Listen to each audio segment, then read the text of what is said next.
Now, indeed, you're very welcome to another edition of the What Matters programme with John Prendergast and my guest, Patrick Collins and Liz Kavanagh with learmedia.tv.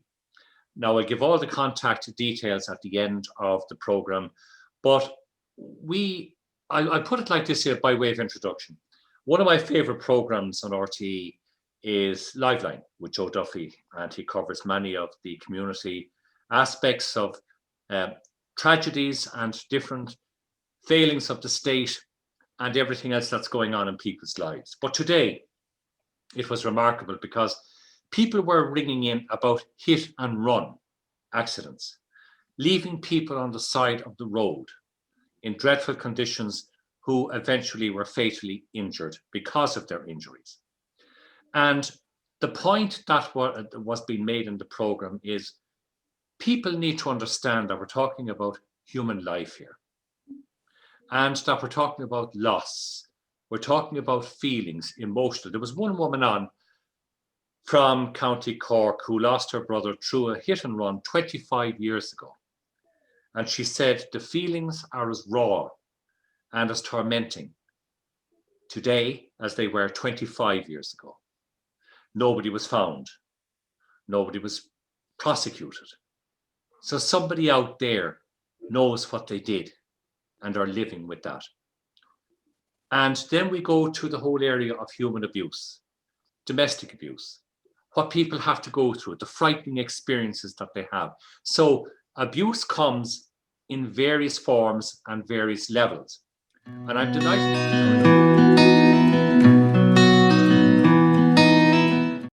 delighted to be joined today by my very good friend in Newcastle West, Liz Kavanagh. Great to have you with us, Liz. Thank you. Thank you, John. And also a very good friend of the stations here, Patrick Collins. Patrick spoke so eloquently about the loss of his loving sister in County Mayo just before Christmas, and it went viral. And Patrick joins us again. And Patrick, it's good to have you with us today. Thanks very much, John. Thanks so much for having me. Liz, I'm going to come to you first. Your whole attitude towards this, I know people have information out there about Sandra. They have specific information. They know somebody who knows somebody. But you're taking a different angle to this now at this stage. What is that? So in 2010, I met the Collins family with, I was volunteering at the time with a lady called Catherine Costello, and we still do a lot. We still volunteer together.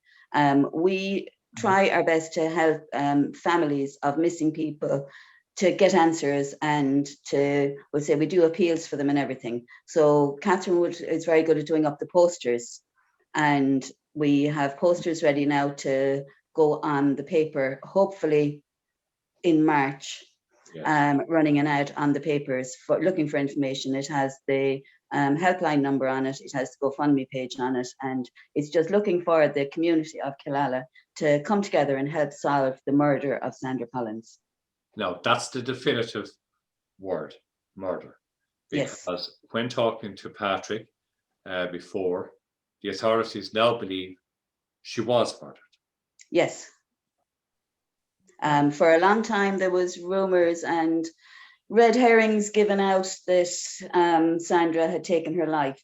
So people that may have seen something before Sandra disappeared or after, or the night of Sandra disappeared, it's possible because they thought it was a suicide case and she'd taken her own life, yes, that they would have thought that something they might have seen was irrelevant. Mm-hmm. We're asking people to think back. Okay, it's 20 years, it's a long time, but you have to think of the Collins family. They've been living with this for the last 20 years. Yes. All we're asking is for people to just, whilst we're all in restrictions with COVID and we're locked in, to just sit down and think, oh, did I see a car that night? Did I see a van? Did I see something the week before? Is there something that, did you meet Sandra the week before or even a few days beforehand? Did you speak to her? Did she say anything out of the way? Anything at all, any bit of information, the Gardaí will investigate it. It's a case that's open. Yes, it is. Oh, it is. Yes, it is. And the guards are determined to solve the case. And they will eventually, Active because case. with the advancing scientific procedures of DNA and everything like that, people that have been missing for 30 years, 40 years have been identified and found. Yes, the Walsh So, family only got closure there 2 weeks ago from Limerick, Dennis Walsh's family. Yes. I mean, unfortunately, Dennis was in a morgue for the last 20 years, unidentified. God help us. Yeah. You see, Liz, one of the points that you were raising with me earlier on, it's a matter out there of conscience. Yes. There has to be. You see, I don't know. I'm not a goody two shoes, but if I hit an animal or a human, I'd be in shock. I would be upset, but I could not drive away without doing something. I don't understand. I know people are in shock mode when something like this happens, but I can't understand how they can rest at night, work, mingle with the communities wherever they are, and carry on. I don't know. I don't know, because something like that genuinely would have to eat you up inside. Yes. Or, I mean, like that, somebody that might know somebody that's afraid to come forward. Don't be afraid. The guards will take information confidentially. You don't have to give your name at all. You can ring our own confidential line. All the details will be given at the end of the program. Okay. But you can ring our confidential line and you can speak to somebody that has nothing at all to do with the guards. And they'll take any information and it will be passed on to the guards then for the guards to investigate. So don't be afraid. People may be afraid after all this time. Maybe people had given some information to the guards before and maybe they thought, oh God, it was the wrong information. Come forward now, that's okay. Yes. It's okay for you to come forward now and change that statement. That's not a problem. Yeah. It's not a problem. It's just they're looking for the information. You see, someone knows something. They can't actually go on an investigation without the community's help. No, a community that will pull together will help solve this murder. They will, and give hope to so many other families in similar circumstances across the country. There's too much. Oh, definitely, yes. You know, Patrick, it's good to talk to you again. I know from Crime Call on RTE, there was a very good response. John, yeah, we had an excellent response, and the Gardaí were very pleased and happy with the way that it progressed, and we were happy as a family, you know, with the program, and there was the corresponding results. So we're hopeful that's renewed, you know, the whole case and the fact that Sandra's missing and that she's gone from us, and it's kind of stirred emotions in the community that maybe had gone dormant for a little while, and it stirred, you know, people and their consciences. So we were very, very happy, and I know Garda Síochána was very happy with the program, and like I said, the results that led into that and the calls that they received. So it's positive, John. It's positive. Yeah, it's very. And it's alive, which is very important. There was one critical point on our last interview. I just want to go back again because it might jog people's memories.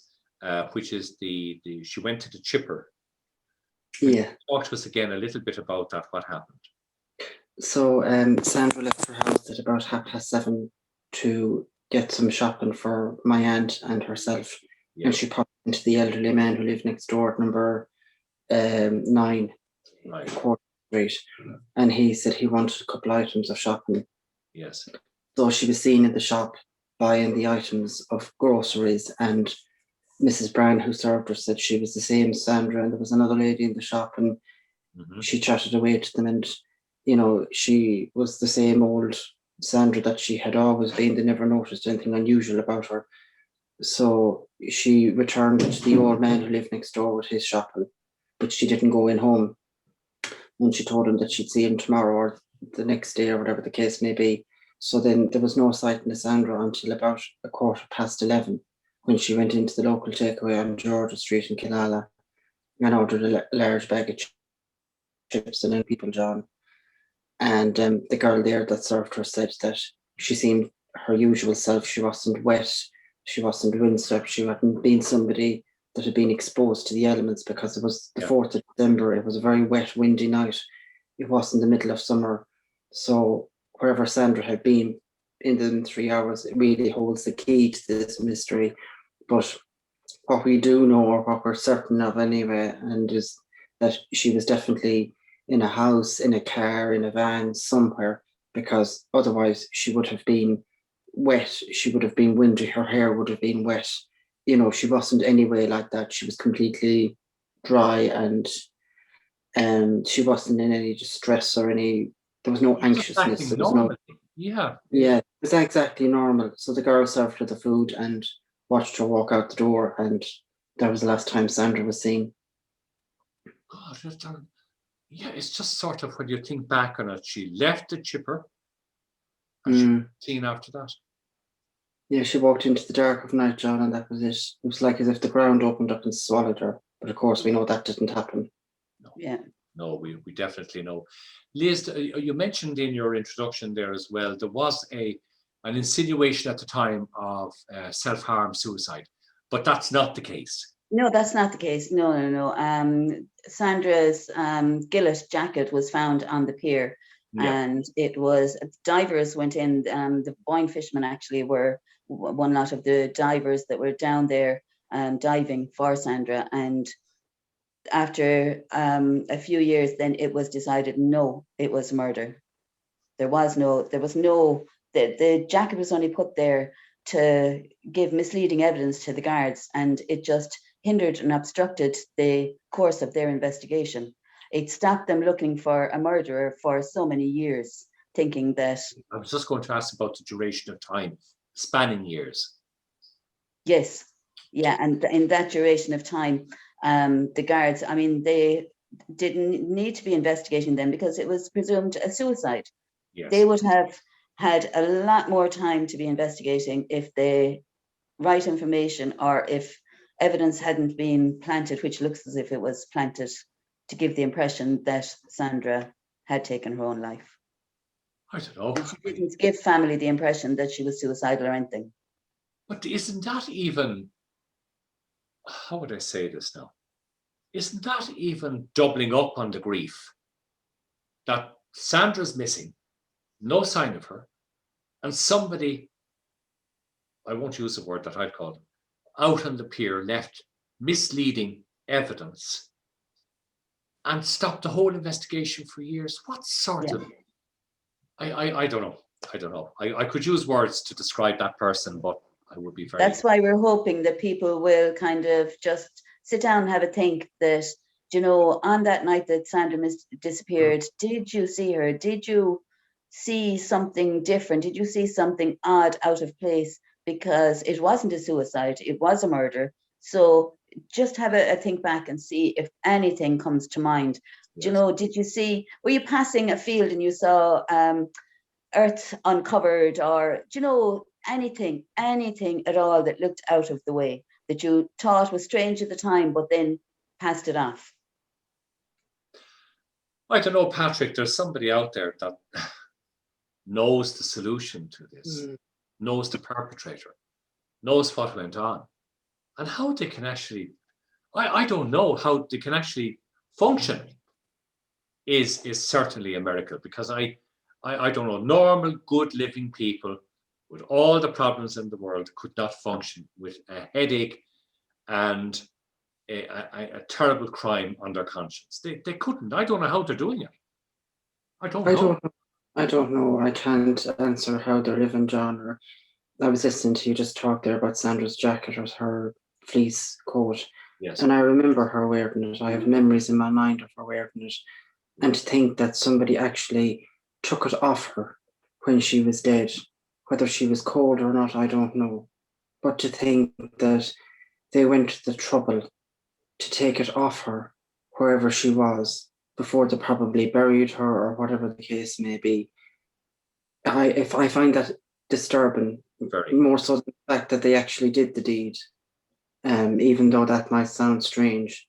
But to think like that they went and took it off her, and then, you know, maliciously went and planted it there, you know, and tried to make the impression that she was suicidal and that she'd taken her own life. And, you know, we had been asked at the time, was she the type to do something like that? And the answer we give back at the time is, what is the type? You know, who, you know, suicide is such a very difficult and emotional subject and topic, and people throughout the country are taking their life that you probably would never in a million years suspect that they would do.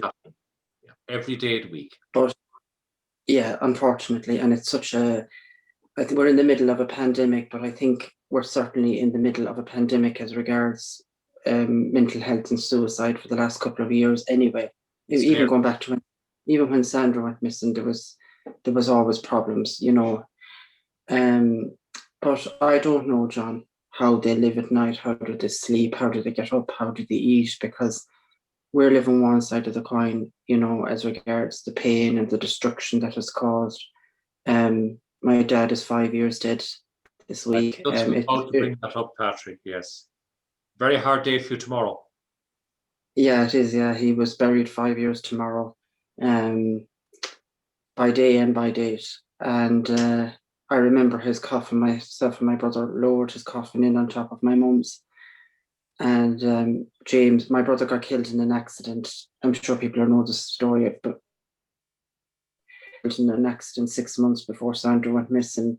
He fell into a machine with blades and it cut off part of his leg, and he was trapped for about 3 hours, and then eventually the firemen amputated the rest of his leg with a chainsaw, and unfortunately James died on the way to hospital.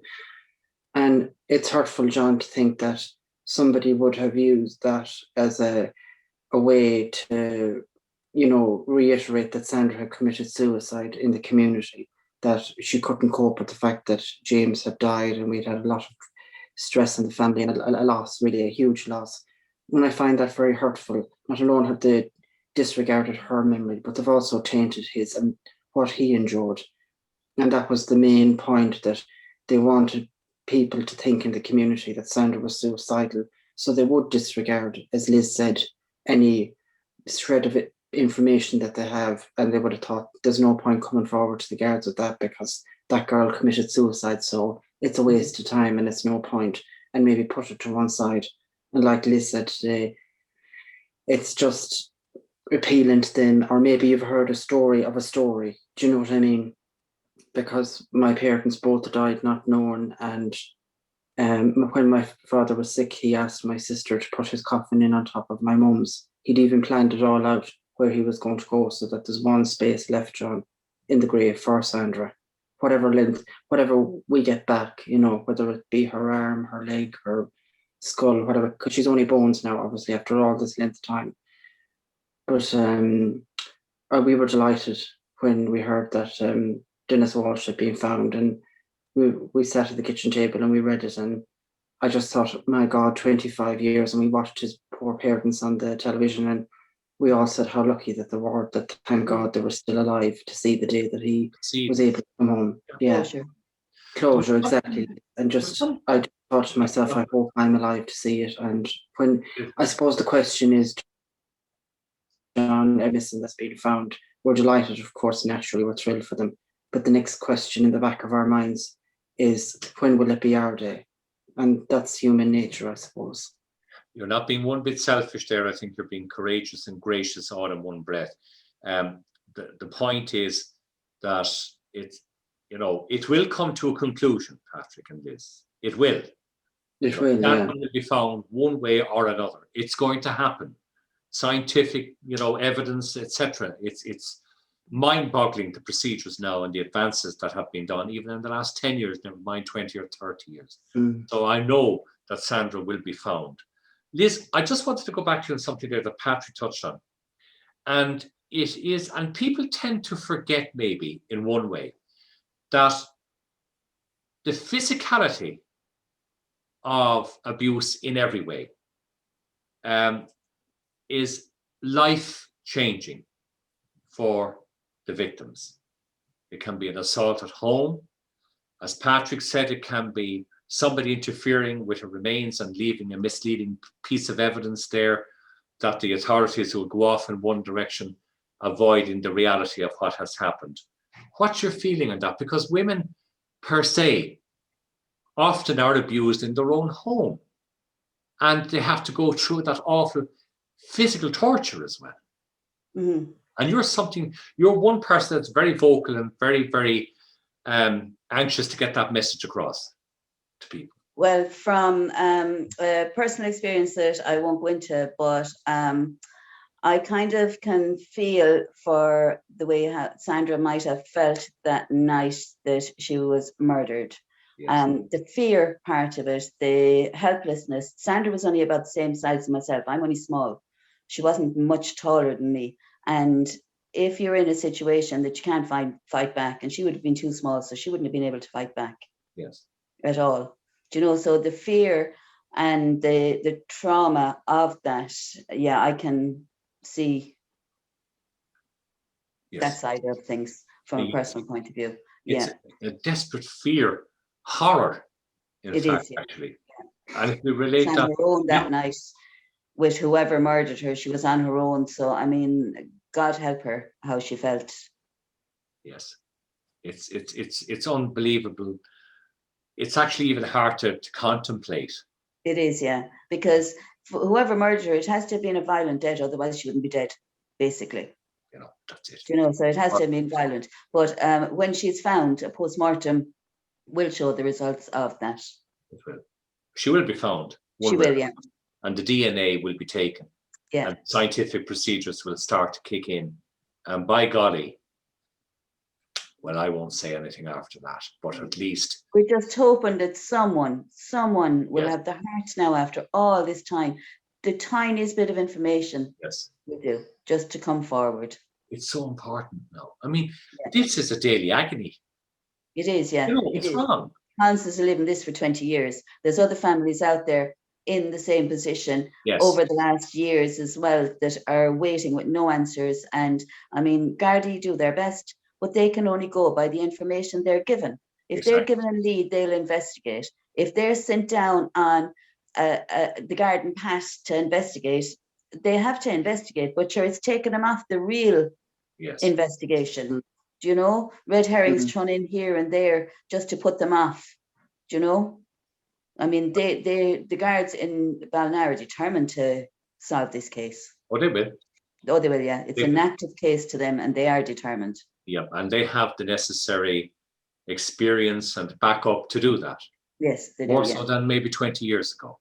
Oh, yes, yeah. So advanced and scientific and technical. Advanced so much now, yes. Oh, definitely. And we commend them to keep up their great work in looking for missing people across the country. Because I'm sure Patrick and your family would just love to go to your mother and father's grave at some stage with Sandra there and bring a closure to it, but without, it won't get rid of the grief and it won't get rid of the pain or the anger maybe, but just something that you can say, well, Sandra, you're there now. To bring her home. Yes. Yeah, that's it, to bring her home. And like, it's not going to erase the past 20 years. It can't, or 21 in December.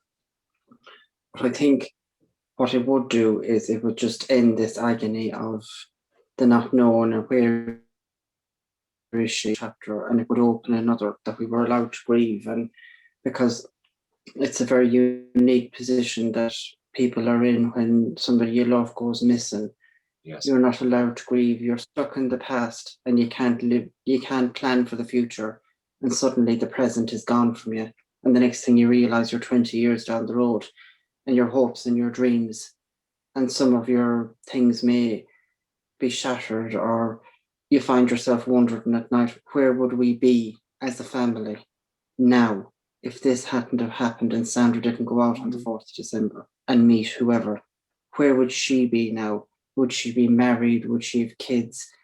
You know, where could we be as a family if this had never ever happened? My parents would be alive.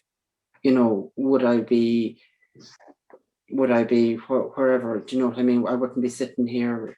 Now we've met some wonderful people, yourself included, Liz, Kath, the Gardaí, you know, just numerous to mention, and they've been wonderful supports. But, you know, as a family, it's something that we've had to endure, and we've seen our friends thankfully not have to go through it. Okay. But you just wonder, would your life have been a bit like theirs, when there's a freedom that will come with getting her back and saying to her, like, oh, it's finally over. It's just finally done. And that chapter in the book, or in my book, in the book of life, is finished. And not that it'll ever be finished or that we'll ever stop missing her. I mean, we miss James as much. But the funny thing about it is the pain with the two of them is completely different, even though they're both gone the same length of time. When I think about him, it's just totally different. And we actually had this discussion a couple of days ago, because a man died suddenly across an island. Very tragically, yeah. And you know, we discussed how awful it was for the family that's left behind when a tragedy like that happens, when it's instant. And then we were talking about my parents and how we knew they were going to die, and you don't never accept it, and you never get ready for it, even though you 1001 times.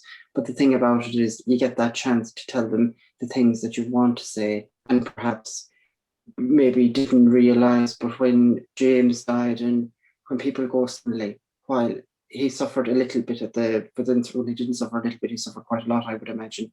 But it was just such an instant death, and he was gone.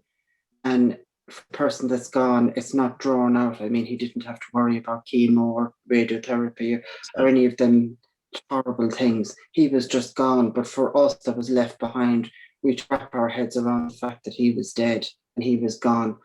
And then 6 months later, we had to put him on hold or on ice and then focus on Sandra.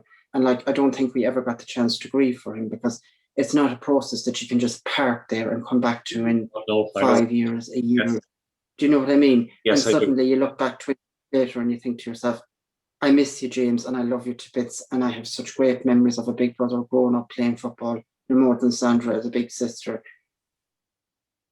But I got the chance to say that we grieved for him. And you cannot do both. I cannot grieve. You cannot go back and relive that. And you know, we're focusing all our energy and our time and our efforts in trying to bring Sandra home. And sometimes there's a little bit of guilt in that he's forgotten about John, even though he's not. He's still part of the family. We're a very close unit. There's 6 of us. There always was, and there always will be. And when people ask me how many siblings I have, I tell them, because I'm very proud of where I am, who I've come from, and it's not fair that she's left out there in a bog or a ditch or a field or wherever the case may be. And I do feel that there's a lot of fear and anxiety in the community. And I do feel that there's a lot of good people out there. Oh, there are good people. Yes. That look at me and think, in Killala, oh, that poor lad or that poor family. And they really want Sandra to be found, because for them, it's as hard for them as it is for us. Well, in a certain degree, because it taints the town almost. Do you know, it's a very picturesque, touristic village. Yes, yeah, it is. Patrick, take a breather there. I know this is very hard for you. Liz, I know that I want to say a big hello to Catherine as well. Catherine has been doing all the writing and the posters and all, and very hard. My best wishes to you, Catherine. Now, Liz, you're orchestrating an appeal on GoFundMe as well.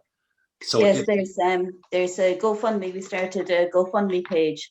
The GoFundMe page was set up to raise money to help with the reward that Crime Call have offered. Right. To top that up. Also, it is to get a profiler from America and to come in. There's a guy that's interested in coming over to have a look around different areas, and he will go through different things. So that is for that as well. The GoFundMe page is gofund.m/B7CF9D78. Okay, that's the GoFundMe number. Yes, and it's in AIB Bank in Ballina, and the sort code is, if anyone would like to donate, no matter how big or how small, it would be much appreciated. The sort code is 93 3201, and the account is 248-52260. Now I get my colleague Mary Honan, when the program is finished, before this is uploaded, to put all that information at the bottom of the interview to help people navigate there. If you want more inquiries, to ring the emergency number, the private confidential number. That's so important. But it's again, this interview with you, Liz and Patrick, is to show people out there the pain, the daily pain and grief that after 20 years, after 25 years, after 10 years, after 5 years, doesn't go away. No, it doesn't. No, it doesn't go away. The pain never goes away until the family get closure. Yes. It just doesn't, because they're waiting the whole time. They're waiting. They don't know. They're just waiting for answers. How, why, who, when. All those answers. They're just waiting for all those answers. But they'll come. They will. They will. They will. You know, because policing now and investigations are so far advanced. Yes. Scientific. I have full faith in it that Sandra will be found. That closure will come. It might be tomorrow. It might be next year. It might be the year after. But Patrick, I'm saying to you, Liz, all your great family, hang on. Don't lose faith. I think Patrick has the confidential line number there to give out as well.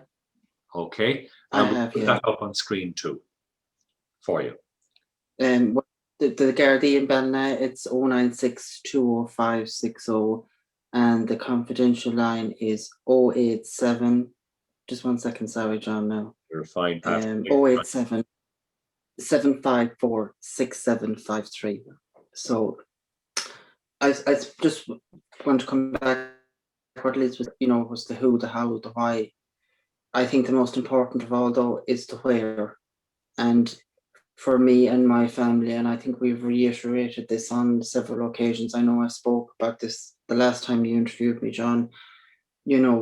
As far as we're concerned as a family, we're not interested in justice, or we're not interested in destroying people's lives or hurting anyone, whether it's the perpetrator or anyone that knows anything out there. Well, we just want Sandra back, and that's all we want. And I can assure anyone that has information that the Gardaí will treat them with confidentiality, compassion, and understanding. And people have come forward after a number of years, and they've changed their statement in this regard. And said, I said this, I should have said this instead.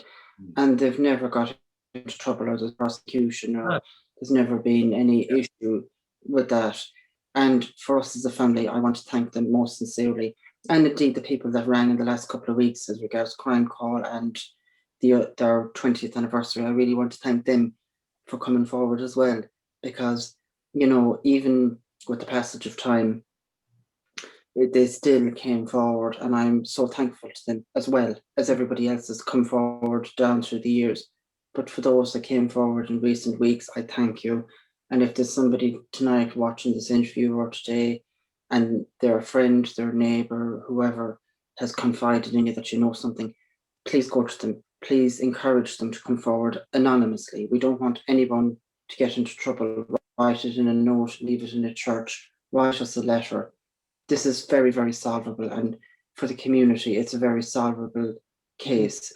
Killala is such a very small community that somebody in the area definitely knows something. It's not a big urban city. I know. It's a rural country town.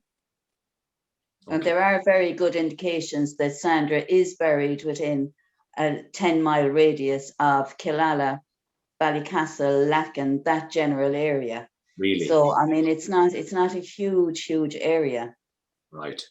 So there's evidence there somewhere within a 10-mile radius. About a 10-mile radius. Is nothing.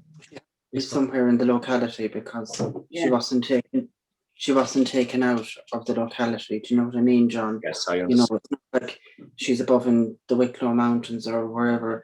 It's very difficult, actually, because when we live so close to the vicinity and you drive to Killala, you find yourself looking in every field or bog or ditch wondering, is it in there, Sandra?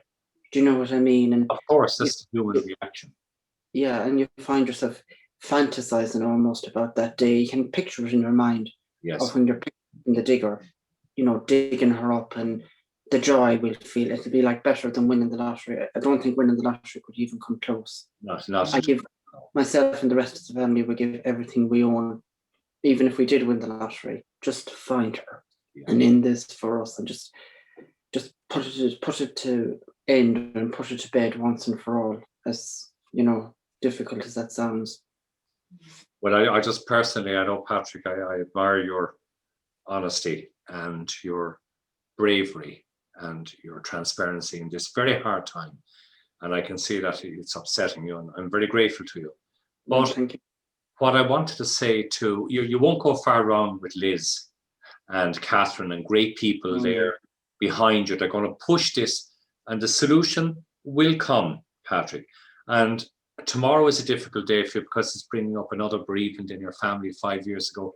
So from myself and Dr. Mary Honan and Pat Barry and all of us here in Lear Media, we send our commiserations and our condolences to you on tomorrow, another chapter of bereavement, which you don't deserve, but unfortunately life throws these things at you, Patrick, and it's difficult, very difficult, you know.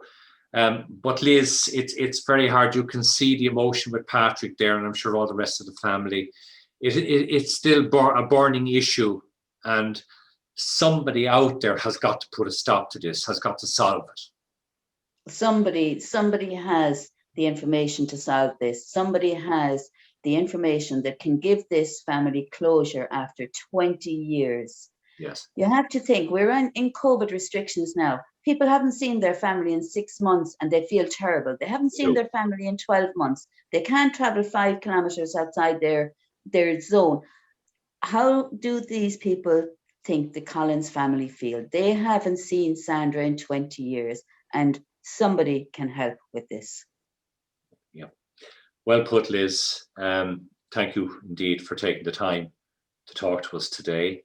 Thank you, Patrick, as well.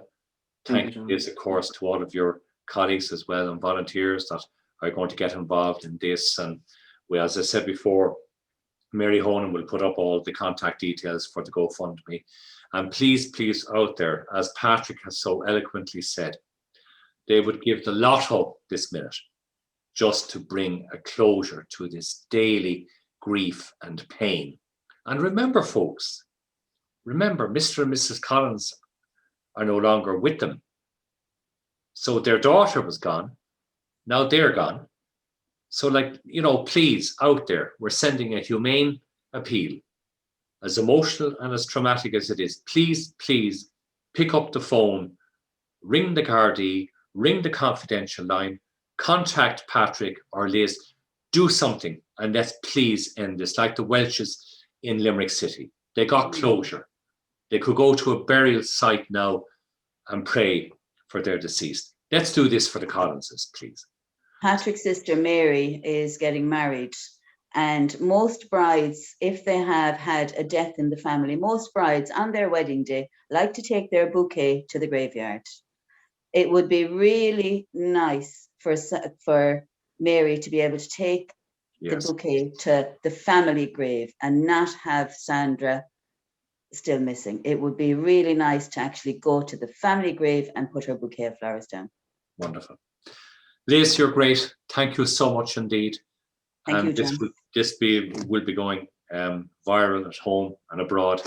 And please God, and I have every confidence in the Gardaí and yourselves that this will be brought to a successful conclusion. Thank you, Liz and Patrick. Thank you, Patrick.